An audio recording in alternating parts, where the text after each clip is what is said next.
Captain Bristle was a Scottish sea captain, but this captain didn't have a ship to sail or a crew to command, and this made him sad. Captain Bristle lived in a wee house on a tall hill, and one night from his window he saw a shooting star and he wished for a ship.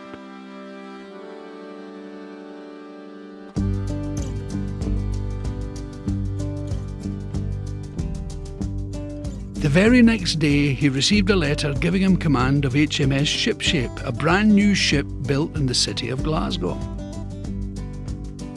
Excited, Captain Bristle began to pack. He packed his captain's uniform, he packed his raincoat, he packed his wellies, he packed his sou'wester, he packed his telescope, and he packed his trusty compass.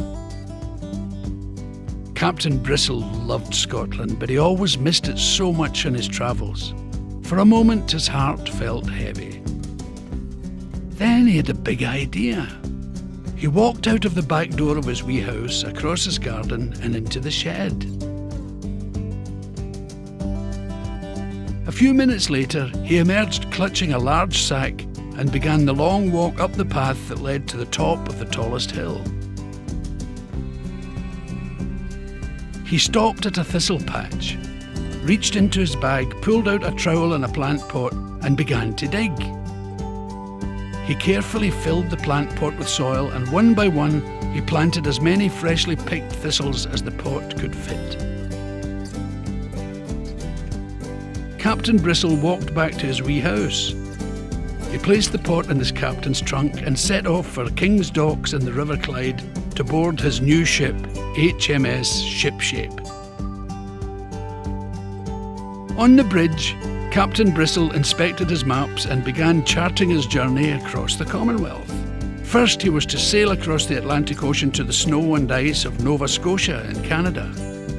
From there, he would take Shipshape south to the warmth of Bermuda, Jamaica and the Caribbean islands, onto Nigeria and then down to South Africa.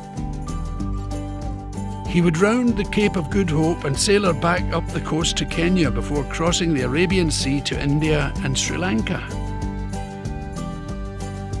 Shipshape would visit Singapore, Australia and the Oceanic Islands, then head for home by Cape Horn and the Falkland Islands, and the last stop, the Rock of Gibraltar. It would be a long voyage, but Captain Bristle was very excited. He was looking forward to all the places he would visit and leaving a small piece of Scotland everywhere he went.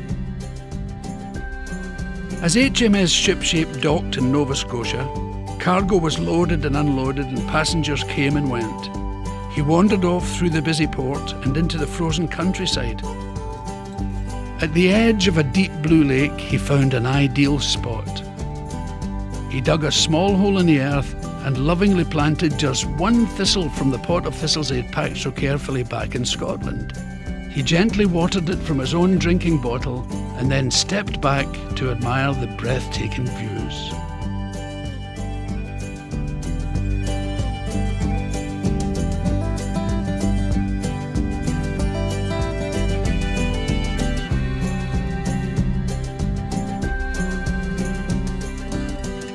And at each destination, Captain Bristle did the same thing, until every port had been visited, and it was time for HMS Shipshape to begin her return journey home to Glasgow. She sailed past England, she sailed past Wales, she sailed past the Isle of Man, and then Captain Bristle steered HMS Shipshape past the Isle of Arran into the mouth of the River Clyde.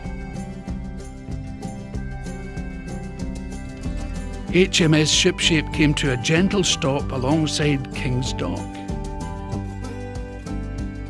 Back at his wee house on the tall hill, Captain Bristle began to unpack.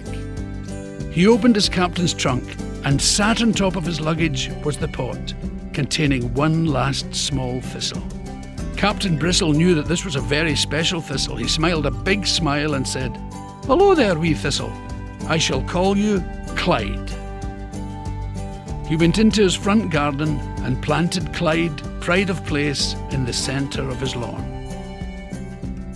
That night, Clyde stood alone in the front garden, and as he looked up at the starry night sky, he began to remember all of the amazing sports that he'd seen people training for in his adventures across the Commonwealth.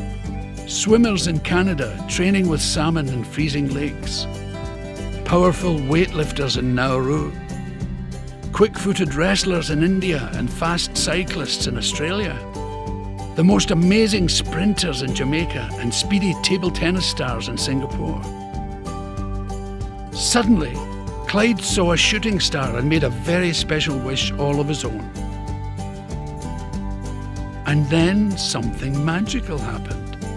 Day after day, night after night, Clyde began to grow. He grew so much that one day Clyde summoned up all of his strength and pulled at his legs rooted firmly in the soil. He pulled and he pulled until each leg popped free. Standing on his own 2 feet, he looked down towards Glasgow. He was beaming with excitement and knew he had a very, very important job to do. The Commonwealth Games were coming to Glasgow, and Clyde had to tell everyone all about them. There was no time to waste.